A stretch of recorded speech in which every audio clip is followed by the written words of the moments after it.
The Fantasy Footballer Studio is brought to you by Amazon Prime.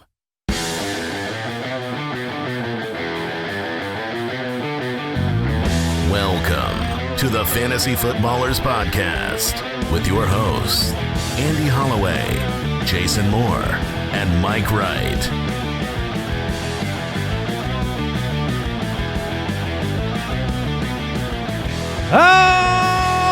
Welcome in.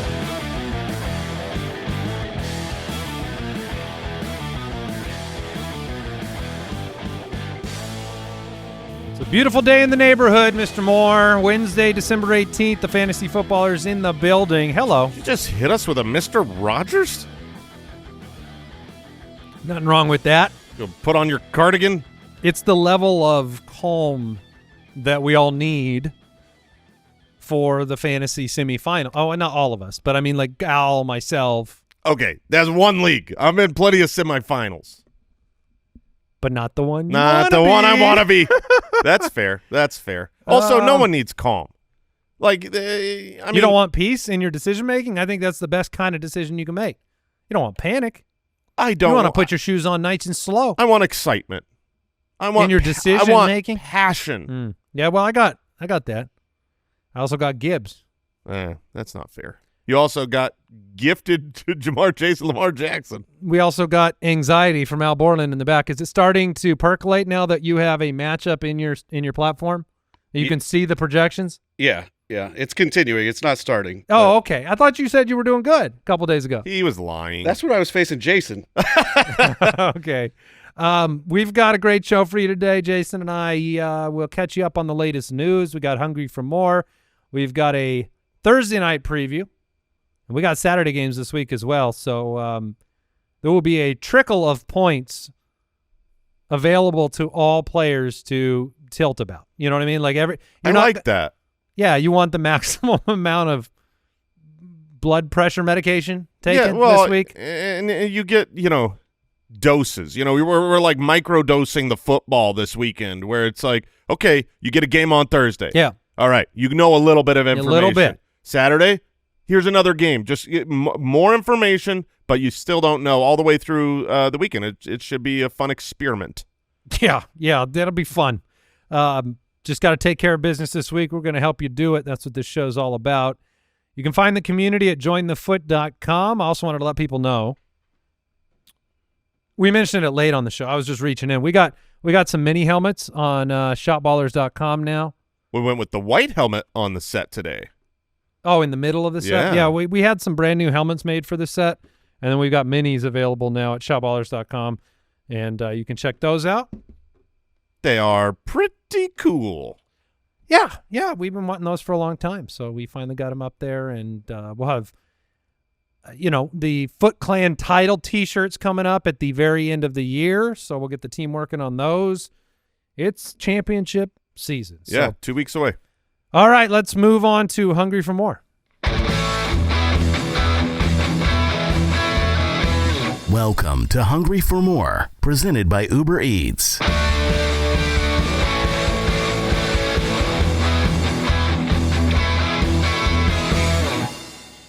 Okay, well, Hungry for More, Jason. I think I'm going to let you start. I like the name. Yeah, I am hungry for more of a player who I think is very, very talented, and we have seen almost none of this year. It's Tyjae Spears, second-year running back for the Tennessee Titans.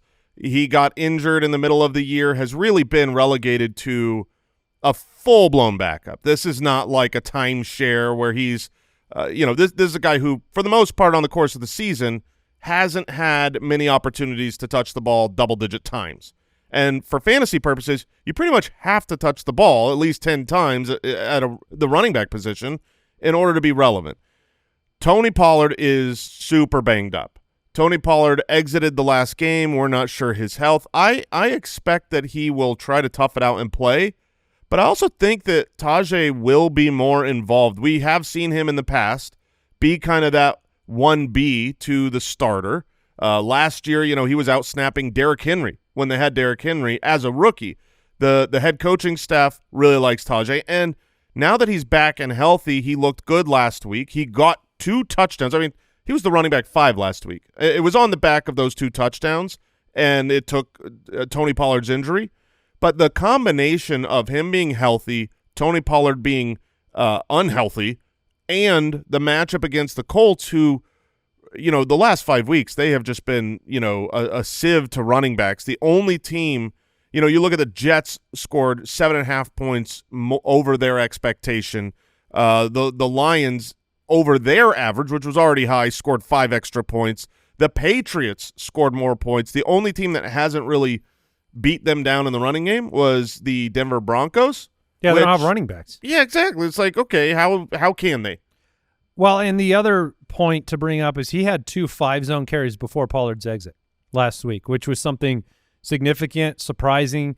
Pollard had already scored. Then they got down on the goal line.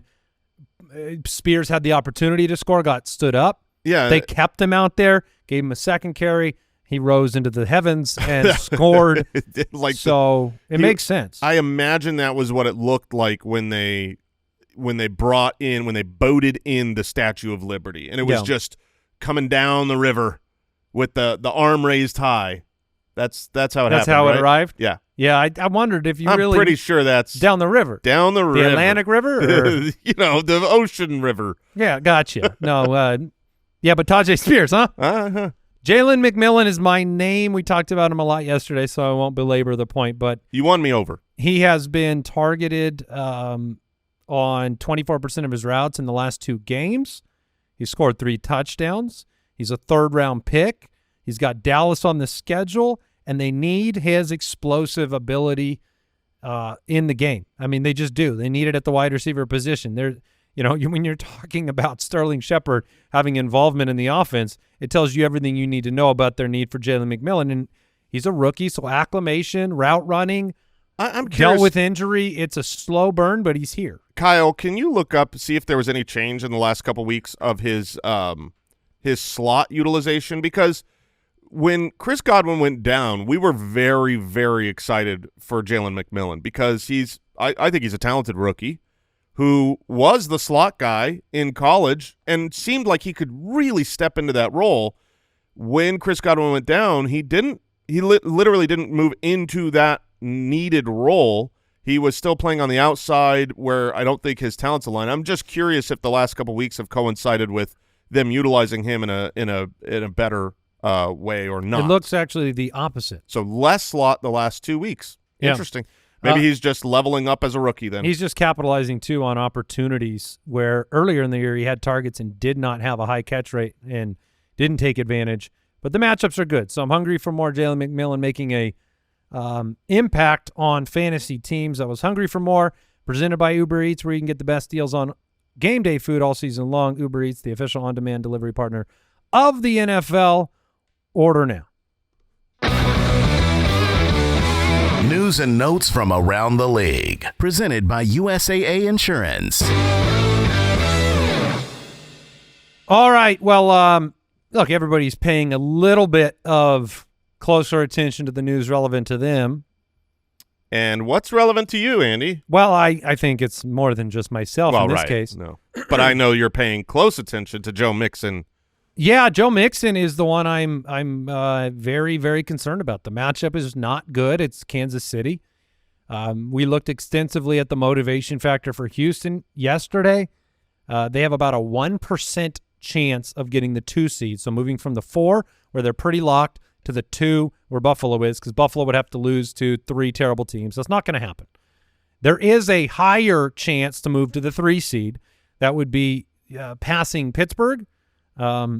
Pittsburgh has Baltimore this week. Houston has the opportunity if they beat Kansas City. If for some reason Mahomes sits, if they take it easy, whatever. If Houston can get by, that would be the motivation you'd want. At that point, Houston has a game with Baltimore down the stretch. There would be a realistic shot if Baltimore wins this week and Houston wins this week, which means they want to win. If both of those things happen, their odds of getting that 3rd seed go up tremendously, more within their control. And so all of this to say, like, what is the status of Joe Mixon? We've been looking into that. It was a hip drop tackle. They've come out again. This is the second time he's been injured due to a hip drop tackle on his ankle, and a penalty was not called. So a lot of his discussion. I feel like I haven't seen a hip drop penalty the whole season. I've seen plenty of hip drop plays. Yeah, no, there were other ones last week too.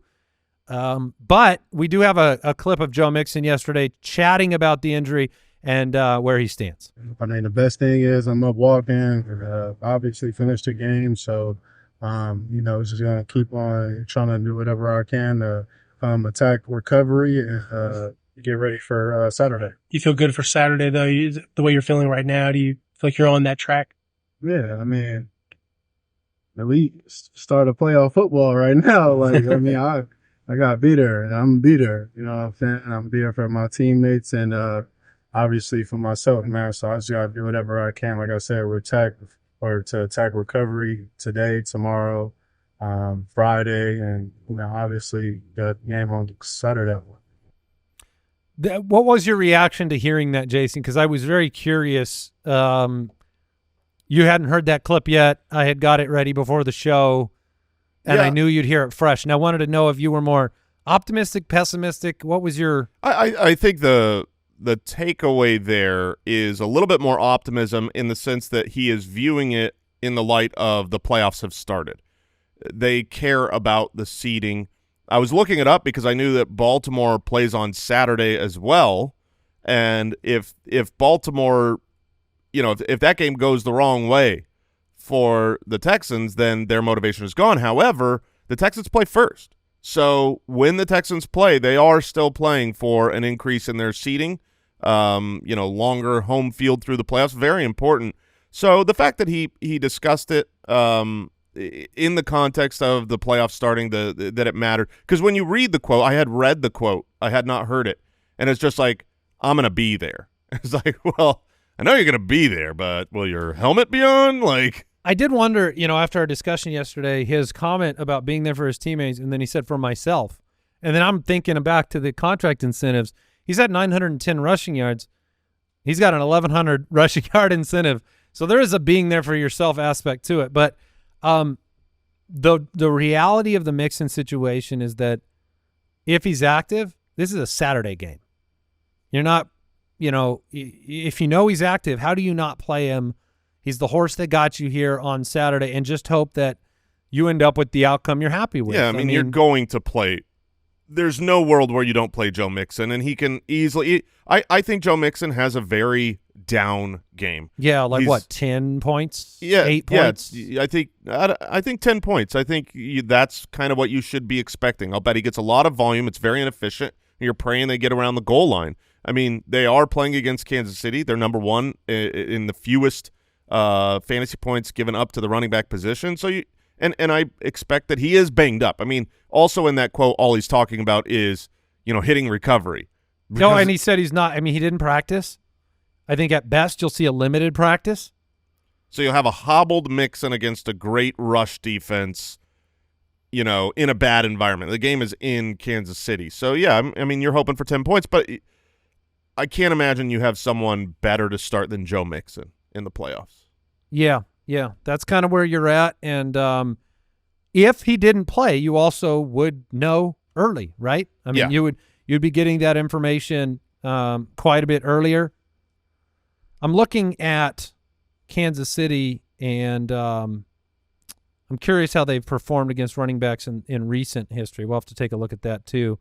I'm sure they've been shutting them down just like they have most of the year. Miami last week. Yeah, we'll see. Yeah, they have Miami scored over their expectation last week, and that was the first time on the entire season that a team has even hit their average. They have not. I mean, they fifth against running backs in recent history. Yeah. Yeah. Okay, we got big news that Kirk Cousins is getting sat down. I mean, I can't believe that this is second in the news here. Well, that's my fault. Remember the bias I told you about? Yeah, the players you care about. I don't have a lot of dependency on Kirk Cousins, but the Falcons did financially. Holy moly. 1 touchdown, 9 interceptions in the last 5 games. They're sitting him down. Michael Penix Jr. taking over as starting quarterback. And here's what we know. We pointed and laughed at Kyle during draft day. Yeah. And now you're Like, the mistake is either drafting Penix or signing Cousins. It looks like the mistake was signing Cousins. I thought about this, and there's only one thing to root for here, and that is for the Falcons to win the Super Bowl and everyone to just all the draft pundits and, all the problems of why would you spend that draft capital on a player that can't help you win now? If he comes in and is good, gets them to the playoffs, wins a playoff game or whatever, it will be incredible. Now, for fantasy purposes, I'm terrified. Is this an upgrade for Drake London because of how bad Kirk Cousins was playing? It could be, certainly. Kirk Cousins threw 1 touchdown in the last, 5 games. So that's great. Historically speaking, rookie quarterbacks haven't been, positive assets for wide receivers. But, I mean, this is the new NFL. We had that be different last year with C.J. Stroud. We've had that obviously be different this year with Bo Nix. Yeah, Bo Nix and Jayden Daniels. And so also Penix has had time to sit behind the starter, to learn the system. And so I guess we're gonna see what's your expectation, like Darnell Mooney, the guy who just goosed. That's the biggest negative impact to me. Because to me, Mooney was the one dissecting defenses, timing routes, where Cousins had picked him as a favorite. I don't know. It's all can you play Mooney this week? Can you? Nah. So Mooney is a full bench. No, the switch involves. I mean, he just came off a goose with Cousins. The variable here of a brand new quarterback going into semifinal week is too much for me. Mooney was not in a must-start category. He was a flex guy. Yeah. So to me, I'd be trying to find somebody with more certainty. And look, it could be the wrong call. We just don't know what to expect from Michael Penix. That's the reality of the situation, and that variable freaks me out. Some people maybe not. Maybe you're more risk averse. Maybe you want to take the shot. I don't think it's good for Bijan. I don't think it's good for the offense. My initial predictability-wise. Yeah, my initial reaction was certainly that this is bad for Bijan, bad for the offense, bad for scoring opportunities. When you look a little bit deeper, though, they just scored 15 points against the Raiders. Yeah, they're not scoring. The week before, they scored 21. The week before, they scored 13. The week before, they scored 6. The week before, they scored 17. So can't get much worse. Penix can score 20 points. Not that he will, but they're also heavy favorites this week against the Giants. Right. Yeah. So there's an opportunity. It's a great matchup. We're all curious to get a start. So maybe you do need to throw in a Mooney and hope if sure. Maybe Bijan gets more scoring opportunities. You're just saying that the baseline's been so low for Atlanta for 5 weeks, it can't get much worse. The usual refrain is rookie quarterback coming in equals bad right now for offense. But offense has already equaled bad right now, so nowhere to go but up. This is really good math analysis. Yeah. Here's where you go down. Browns are starting Dorian Thompson-Robinson. Jameis Winston was benched. It seemed like it was going that direction.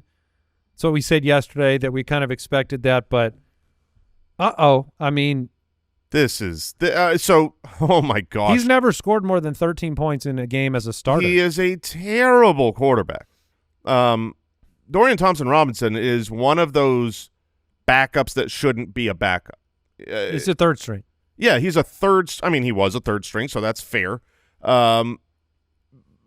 You are taking away our Jerry Jeudy. You are taking away our David Njoku if he's active. You are taking away Cedric Tillman coming back from concussion protocol, who was going to be right in the lineup.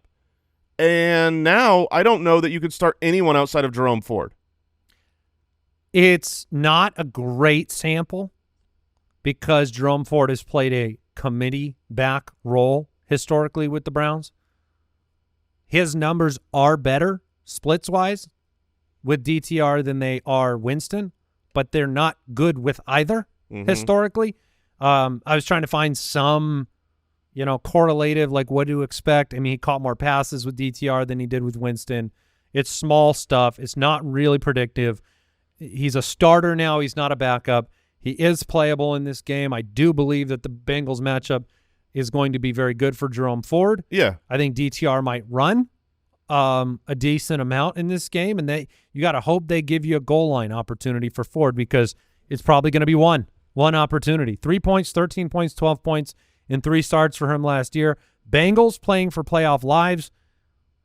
Browns are done. They're toast. We got IR for Nick Chubb and Jerry Jeudy. Terrifying. You're probably playing him.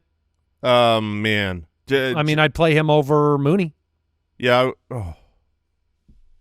Wow. Just because of how good he's been and how elite he's been. How good he's been, and the matchup against the Bengals. You know that they're going to have to throw the ball a ton in this game. The Bengals are going to roll over the Browns this week. Titans are also making a switch to a backup. Mason Rudolph taking over for the Titans. This is more of the can't get worse than it was situation. He actually Calvin Ridley had piles and piles of targets for Mason Rudolph when he started this year. I think he averaged 12 a game. So could it be a little bit better for Calvin Ridley? I think so. Yeah, for sure. I've seen Will Levis play. I don't view this as a downgrade. I don't necessarily view it as an upgrade either, but it doesn't change my outlook. Like, I'm hungry for more Tyjae Spears. The matchup, is really good against the Colts, and the quarterback change doesn't affect it at all to me. Aiden O'Connell trending upwards to playing this week. I don't know if you saw. Did you see the comment? I think it was through Barstool. This is just Dave Portnoy had talked to Antonio Pierce in an elevator the other day, and he said he was competing because he's a New England fan. He's like he said we're competing for like the number 1 pick. Like That's what Antonio Pierce said? Yeah, for first place or something like that. It was some kind of, comment regarding the fact that like the Patriots and the Raiders are competing for the opportunity to have a higher draft pick. That's where they're at. So, if you're the Raiders, Aiden O'Connell should trend towards not playing. Well, I don't think you win with either guy, but fair. But yeah, it was just one of those acknowledgments of the team's demise, which makes it hard. Aiden O'Connell is much better than Ritter. However, Brock Bowers' confidence goes down with either guy. Yeah, all of them. You're still going to start Brock Bowers because he's a man. Jacoby Myers is the real start or must bench guy. It's almost like must start and must bench. If O'Connell was there, was he a better start to you than Adam Thielen with Bryce Young in Carolina? Yeah, for sure. Really? They're playing against Jacksonville this week. Who is 32nd, against quarterbacks, and they give it up against wide receivers. You saw last week Aaron Rodgers look like Superman against Jacksonville. So yeah, I would certainly play Jacoby Myers if Aiden O'Connell is the starter. Mahomes full participant in practice. Yeah, that makes sense. He's going to play. Hollywood Brown full participant in practice for the Chiefs. That's really interesting. The reports that he could actually be on the field in Week 16 is surprising for a player who missed so much time and just got activated. You'd expect them to kind of pull the Pacheco, where they activate his window and then give him a couple weeks of practice before he's out there, but it seems like they really need him. We also got news that Breece Hall did not practice, estimated DNP today. Oh, don't worry about that. I'm telling you, Breece Hall gonna be awesome this week. And why is that? Because I am out of the playoffs in the 2 leagues I have him, and that's what he did to me last year. So you have 2 years of pain from one man. Yes. It feels like 4 years of pain because it's the 2 main leagues. Yeah. It's 4 knives over 2 years. Yeah. George Pickens, DNP on Tuesday, still dealing with the hamstring. We'll monitor that, but that's a scary start as well. If he's active, I'm sure you're playing him, but their offense has not been anywhere the same without him. That was today's news and notes presented by USAA Insurance. Learn more at usaa.com/insurance. We'll take a break. We'll hit the preview.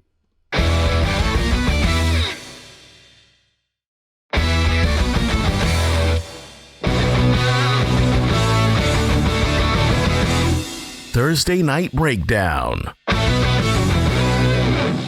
Well, semifinal week will begin on Thursday. Denver traveling to L.A. to take on the Chargers. Denver's sitting at 9-5. Chargers 8-6 and slipping. They're slipping. The DraftKings Sportsbook line, Chargers -2.5 at home. However, over/under's just 42. That's low. Mm-hmm. That's low. Right now, they are both playoff teams. They are currently the 6 and 7 seed in the playoffs, and with a decent lead in those spots, but very important game. Both defenses are tied for number 1 in points per game allowed.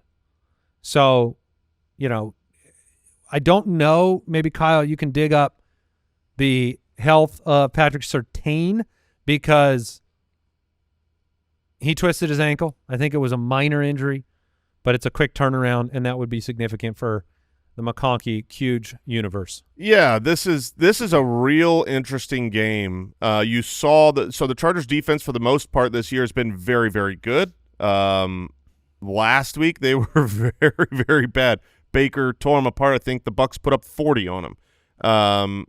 This being a divisional matchup with two really good defenses scares me for fantasy points scored. Feel like they are going to be well prepared for each other, and this could be it's a low over-under that could not get there. Surtain is healthy, by the way, the latest report. So Surtain will be out there. Bo Nix, there's been a lot of trust there with Bo Nix and with Cortland Sutton.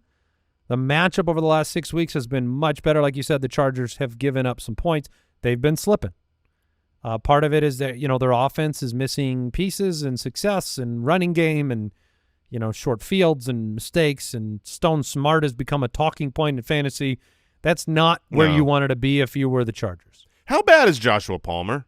Real bad. I don't understand because he was always so fine. That's the compliment. He was so fine whenever Keenan or Mike Williams went down. He had a 6 for 78 game 2 weeks ago. Good enough for 30th. He's had a wide receiver 23 week and a wide receiver 27 week, but no, not very many boom games. McConkey has been really the guy. He's averaging 88 yards a game since the injury or since week 8. So, you can play McConkey. For sure. He is not the kind of player that gets, followed all over the place, and he'll have his receptions. Quentin Johnston's healthy, but scary, and I don't know if I'd really want to. I would not. This is why I like McMillan more than him in waivers. Yeah, I get it. I would start McMillan over him as well. Looking into the specificity of the matchup, a low over/under, Patrick Surtain on the other side, a primetime game. It's like how's Quentin Johnston going to do in primetime when that ball's in the air, dropping to his hands? You know what I mean? Like this scares because it's a mental issue. The extra cameras can distract. Yeah. So I would be shocked. I mean, he's an athletic guy that could get a bomb touchdown from the most beautiful thrown ball that there is in the NFL from Justin Herbert. But in the playoffs, I can't start Quentin Johnston in this matchup. I mean, the Broncos are number 2 against wide receivers. So Ladd, I'm okay with just because what he does is kind of you can't really guard against it much. I mean, he's a more PPR guy. I would expect he's going to have at least 5 for 55. 55! That's the baseline, and then you hope it ends up more like 8 for 100 and a touchdown. But I don't – he's not the type of player that I think can go out and goose. Cortland Sutton's in your lineup, though, right? Because this is a situation where you trust the alpha on this offense. But beyond that, I mean, you don't have probably Jaleel McLaughlin anymore, so Javonte and Estime. And just Sutton. It's just Sutton. You can't – I'm not going to start Javonte or Estime. I'm not going to start Bo Nix either. He has thrown quite a few interceptions recently, looked a little bit worse than when he was on fire. This is a tough matchup. Cortland Sutton is fine, but that's it. It's basically just Cortland Sutton on that side of the ball and no one else. I think we're due for a Deucer's Alley combo mailbag drop. Oh, well, that sounds delightful. Let's get the camera over I never there. took a dump on air. No, I mean, it's just, but you're I got you. You're in the alley, man. Here we go. Mailbag. Oh my gosh. Moly. Car wreck. Do we allow him to fix that in Yes. post? Yeah, he can lower the volume for Okay, safety. I could just mute Matt and it'll be fine. Oh my Lanta. Is that who screamed into the mic like a freight train? Okay, so here's what He's turtle audience, you won't understand because we will do you a blessing and we will fix this so you will never hear what Andy and I just heard. Right, we're pretty deaf. But I'm like, you know those smelling salts? Yeah, dude, we got something better. We got something better for. Yeah. I am awake. I can see sound. This is incredible. yeah. That was that's as close as I've been to being hit by a train. Yes. Yeah, I mean, honestly. Oh man. Really, really good work back there. You knocked the wind out of me. Good okay. job. Now Good Papa job, Josh Jason. says he doesn't want to be lumped in with the other trash back there. That was terrible. Now, but I think Al doesn't want to be lumped in either. Yeah, I killed it. Yeah, okay. All right. Well, that's it signifies the mailbag, Jason. We are into the mailbag, and if you have a question and you want to subject us to that drop again, by the way, get well, Mike. Get well. We need you. Go to the website, thefantasyfootballers.com, click that submit a question button, dial the voicemail hotline, 302-464-TFFB, and we have a lot of questions about Jayden Daniels this week. There is a significant worry about Daniels versus the Eagles, and the most asked question by far is what quarterbacks would you actually start over Jayden Daniels, who was the quarterback 24 against the Eagles last time. The Eagles' defense is very healthy. The offense for Washington is not healthy. Noah Brown is gone. Zach Ertz probably out. Zach Ertz is a very nice safety blanket underneath for Jayden Daniels moving the football. This one is a tough one. You've got a rookie quarterback in a difficult situation, but he's been so good. Mm-hmm.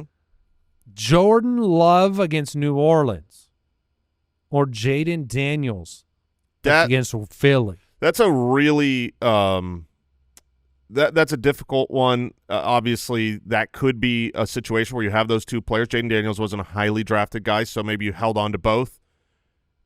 I'm not moving away from Jayden Daniels in this week. They played earlier in the year, and Jayden had a down game. He had like 13 fantasy points, and that could happen again. But Jayden got me there. Jayden Daniels is great. He is very, very good at football. We watched last week, and this is an important game for them. Now, the Eagles' defense is really, really good, but it's not like they don't. It's not like they, Lamar just put up 25 fantasy points against them a couple weeks ago. They aren't some defense that is impossible to score against. This is a divisional matchup. Those can always turn into a slugfest. But I want the Jalen Hurts versus Jayden Daniels. I'm not moving away from Jayden Daniels. I think he's going to run the ball a lot in this game. Not having the safety blanket of Zach Ertz might just mean you got to take off and run. And for fantasy, that's fine. So over Goff? Yeah. Against Chicago, over Tua against San Francisco? Definitely. Over Darnold against Seattle? They're back-to-back in my rankings, and I've got Jayden Daniels ahead of them. Over Baker against Dallas? That one, I might go Baker. Baker against Dallas is – so right now my rankings go Baker, Jayden, Sam Darnold. Okay. Let's jump into a voicemail question here. Hey, what's going on, fantasy footballers? This is Tristan from Texas, and I need some quarterback starting advice. I'm in between Kyler Murray or Bo Nix. So Tristan is between Kyler Murray and Bo Nix. Kyler has the Panthers. Panthers are a great matchup for quarterbacks. The Broncos, we just talked about it. Mm-hmm. Chargers, Thursday night, low over under. I would play Kyler. When the question started with should I play Kyler or, I was locked and loaded to say the or. You were on the or. I was on the or, but I don't like the matchup for Bo Nix.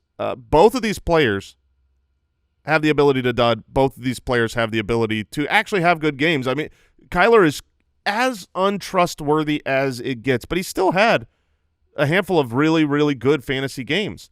And this matchup against Carolina, they're favored by 4.5. Yeah, Broncos are underdogs by 2.5. I'll play Kyler in that matchup. Really big popular start-sit questions around Jalen McMillan, Jayden Reed, and JSN. So the Jays. Okay. First question from Munoz says, are you worried about JSN This general? is a Geno Smith question probably about his health. I mean, yes. I'm not worried about JSN in general. If Geno is not playing, then JSN certainly takes a couple steps backwards. The matchup is very good against Minnesota. This is a team that's going to put up points. You can't run on them, so they're going to have to throw the ball. I would not say that JSN moves to like a must-bench level. He's been too good. They said that the knee is like structurally okay for Geno, right? So Geno is also he's tough as nails. I think he'll be there, but I'm probably going to be playing JSN. So that would be JSN over McMillan. Yes, I would play JSN over McMillan. That would be Jalen McMillan or Keenan Allen for an underdog. I'm going to This go. is from Ben Sharp. I'm still going to stick with JSN. He wasn't an option. It was Jalen McMillan or Keenan Allen on that Jalen one. Yes. Or Keenan Allen. Oh, man. That one is really tough. How are you feeling about Keenan Allen? I still Pretty have a okay. I still feel like I have a hard time trusting him. He plays against Detroit this week, which is wonderful right now with the way that Detroit has sadly lost its entire defense. Man, do I love Dan Campbell. Just listening to how he talked about all these injuries, and I guess it was even more on the offensive side of the ball. He's just a solid dude. I would want that to be if I was a player and I could pick my coach, Dan Campbell is who I would want to play football for. He might not even be the best coach, but like I feel like Dan Campbell would get in a fight for me, and so I'd want to play ball for him. Yeah. What other coaches? You've been a Tomlin fan. Yeah, I love Tomlin. You'd rather play for Dan Campbell? But if I'm getting in a fight and my head coach has to come in, I want it to be Dan Campbell. I want it to be Guns Mahoney. Did you ever see the Tomlin. story? Tomlin will just give him the dad stare and stop the fight that way. I want punches thrown. You ever see the story about Andy Reid when he was an offensive coordinator? Yes. And he had to pretend to be yelling in a player's face, and he was basically saying calmly, like, I'm going to be really demonstrative here, and I'm going to say a bunch of stuff. I need you to act like I'm yelling at you, but I just wanted to like tell you that you're doing fine and you're doing good. But it was amazing. Yeah, it was the old head coach for the Seahawks was an angry, ornery guy, and so the expectation was that Holmgren, was it? Yeah, I think it was Holmgren. Yeah, and yeah, and it was with Hasselbeck. Yeah, and he's like, I'm going to come out and pretend I'm yelling at you, but you actually did that. You ran that play pretty well, and I like what you're doing. And turns out that like people respecting their coaches, it kind of matters. Human beings, I think we like to respect people we work for. Yeah, and the tough part about being, the player's coach versus tough guy versus all that stuff is it's mostly about when you need to be what. Yes. And that's like kind of emotional intelligence from a coach as opposed to pretending. Like if you decide as a head coach, I need to be tough right now, you've already lost the battle. You should know that already. And if you're like, I need to be a player's coach right now, they will see through that fakeness too. Dan Campbell, Mike Tomlin, Andy Reid, they will lay down the law, and they will hold you accountable. They will make sure that if you're doing something wrong, it is pointed out. But they're not just going to be tough guys to be tough guys. Right. Mike McDaniel, I'm not sure he has ever tough laid down some law. I think everything is always okay. That you know what I mean? Yeah, like, I get it. He's a player's coach. That's fun, but Yep. I tend to agree. Jayden Reed or like discipline. Jayden Reed or Jameson Williams. Logan writes in on Instagram, wants to know Reed where our confidence is, Williams where our confidence is. Whew. I'm more confident in Jameson Williams than I am in Jayden Reed. Jayden Reed can have obviously at the beginning of the year he had a ton of touchdowns, looked good. The emergence, what's is that the word I'm looking for? It of could Josh be. Jacobs? You're gonna have to finish the The sentence. emergence of Josh Jacobs? Ascension? Does that work? Like Josh Jacobs has just been a touchdown machine lately. Okay. So I think against the Saints, I worry that it's it should regress back to the mean. But right now, it's working every game, and that's hurting the receivers for the Packers, the touchdown opportunities. So I'm gonna go Jameson Williams. I would try Jameson Williams out there. Higher probability of that big play. An unknown with no David Montgomery and how that offense is going to function, and that unknown can lend itself towards Williams' targets. That's where I would go as well. So we'll take a quick break and jump back into some more mailbag questions.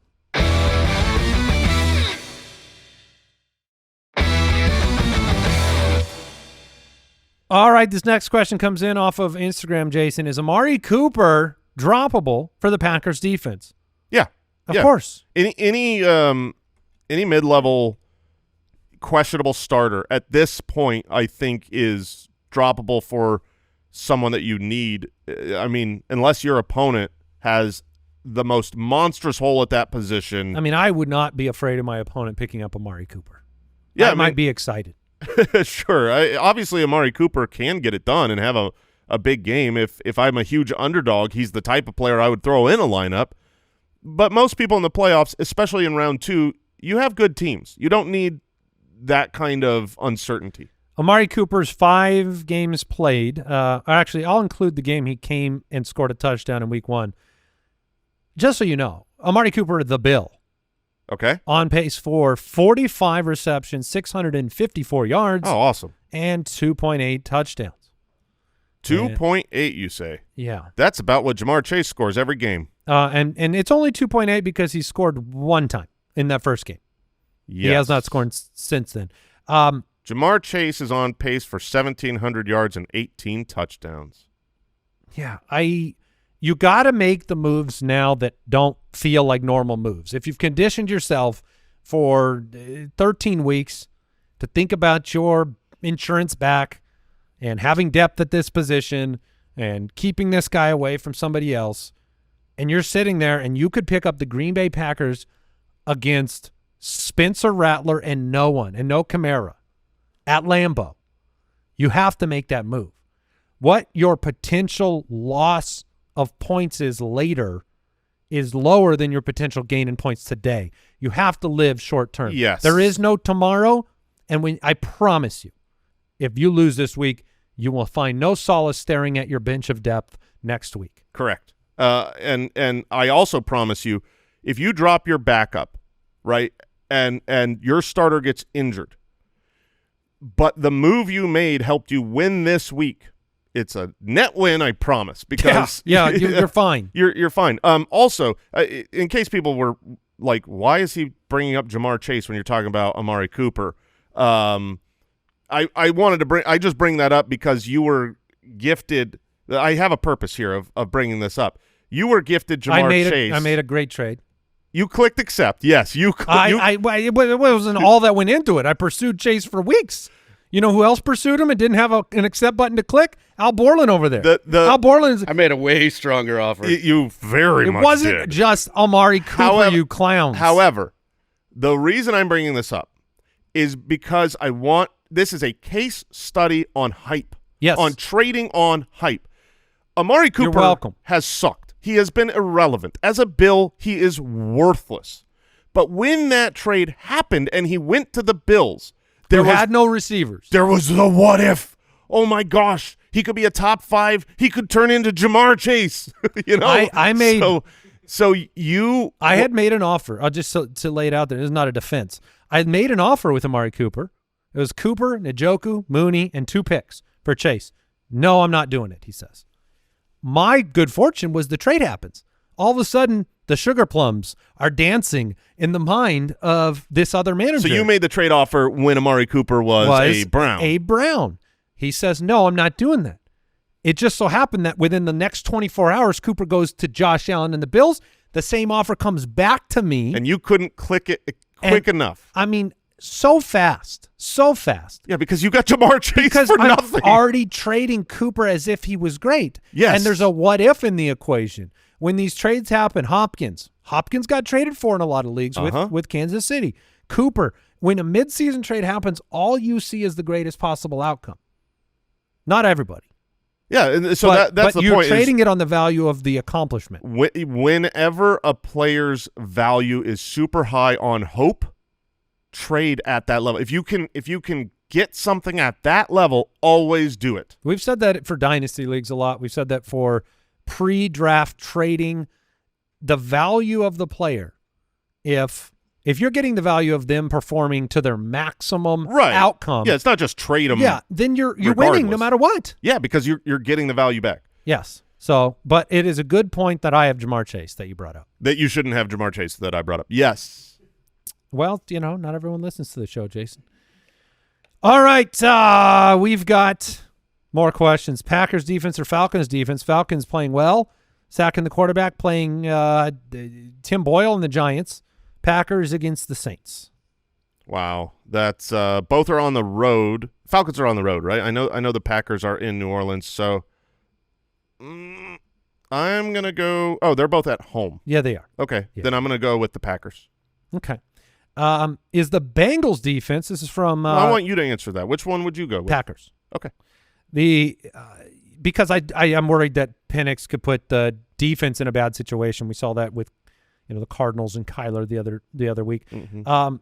Land Rover on X writes in, is the Bengals defense a sneaky potential #1 defense this week? 100%. I am thinking motive over skill because the Browns are starting DTR. Yeah, I mean, I would you did love this last week with Will Levis, and it worked out. Yeah, I'm super happy to play the Bengals.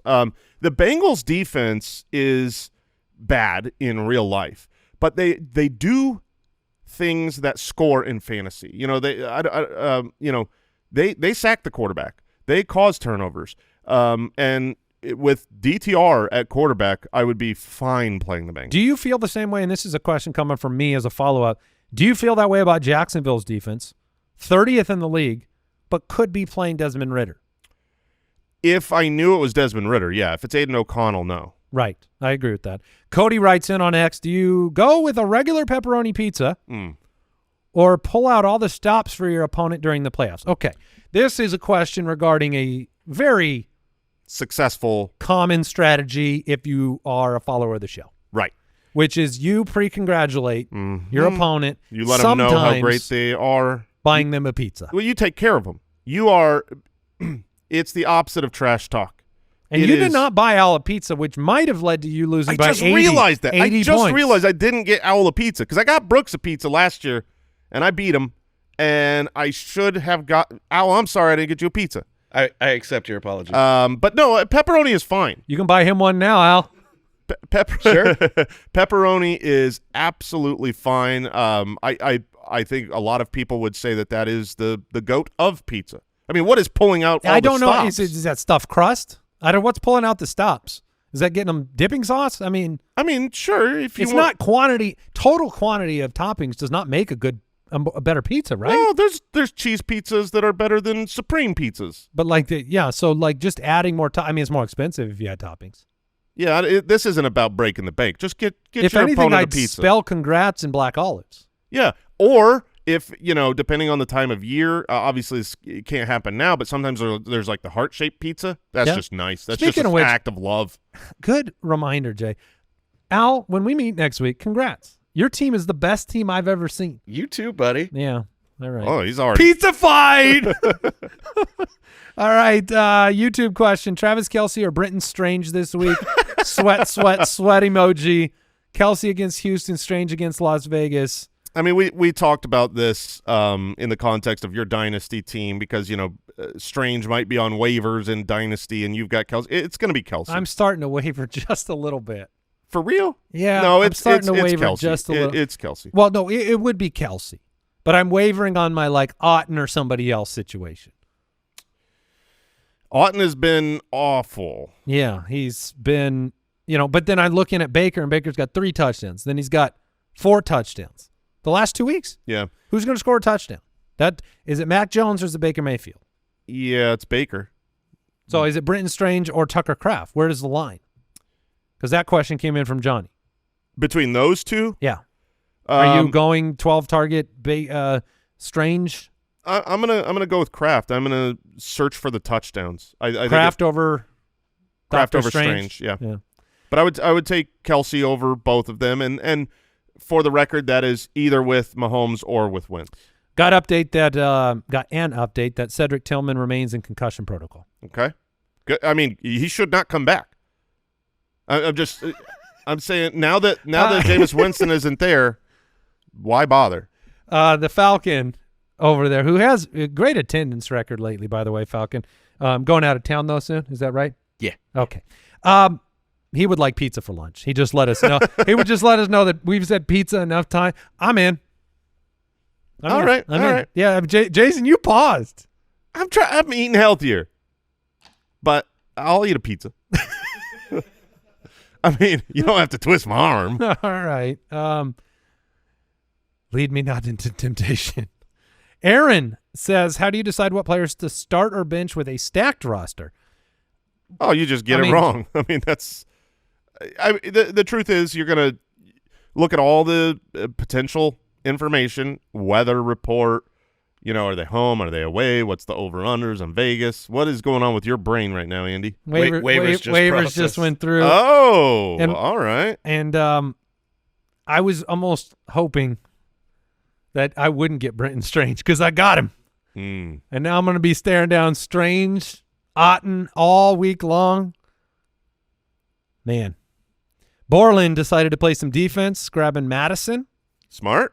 And you got McMillan. Yeah, I got Jalen McMillan. You never know. I mean, if Mixon was out, would you be playing Damian Pierce against Kansas City, sharing a backfield with Agumba Wale, or would you play McMillan in your flex? I would play McMillan. Yeah, that's why I did that. Interesting. So we'll see. But now I have to decide Strange or Otten. Do you know any good podcasts I could listen to that might have insight on that dilemma? Yeah, the Dynasty episode that just came out today from the Fantasy Footballers Dynasty Show. Go subscribe. Now, Kyle, you're listening in, right? And your team in League of Record with Mike is just, it's been out of the playoffs for a few months here. Do you have an unbiased opinion on Strange v. Otten? I have a super biased opinion. It's always Otten. Yeah, always. You are. If you don't know Kyle's, I don't know what it is with Kate Otten, but Kyle is. Oh, is he kind of in love? Oh, man. He is an Otten truther. Which not true. He's just on the field. I like that. I'm with you with that. I love the snap count. I looked again last week, 92%. He's almost always there. But man, can we get him some targets, Kyle? Strange played 82%. I know. 12 targets. I knew. 11 for 73. Well, I'll long of 9. Yeah, I know. I will have to make that call. And you know what? Here's the final thing I'll say on today's show. Thursday game, Saturday games. Depending on how those go, that might very well make my decision. If you are a healthy lead, if you look like you're the favorite, I assume that means you'll go Strange. Maybe. I don't know. You don't know? I don't know. Okay. I don't know. I think that's probably true, but it's hard to not play a tight end like Kate Otten in the highest over-under of the week with Baker Mayfield. I think that will probably stay that'll probably stay there, but if I got through the week and Otten sucked again, I'd have Strange on my bench. Okay. You know what I mean? It's going to be a stressful week. I just realized it's going to be a stressful week. Thank you for joining us, everybody. Thank you for supporting the show over at jointhefoot.com. We appreciate you. We'll be getting Mike back here soon, I'm sure. We got Christmas coming up. And looking forward to that. I believe, what is our recording game plan for next week? I believe I know we're off on Christmas. I know we're not recording Christmas. But are we double trouble on Tuesday or just a Tuesday show? I think it's just a Tuesday show. I think we're taking off. Christmas Eve show. Then we're getting out of here, getting with the families. I believe both weeks, same on New Year's. Okay. All right. That'll do it for today's episode of the show. Thank you, Deucers, minus Falcon, for that mailbag drop, and we will catch y'all tomorrow. Start to the week.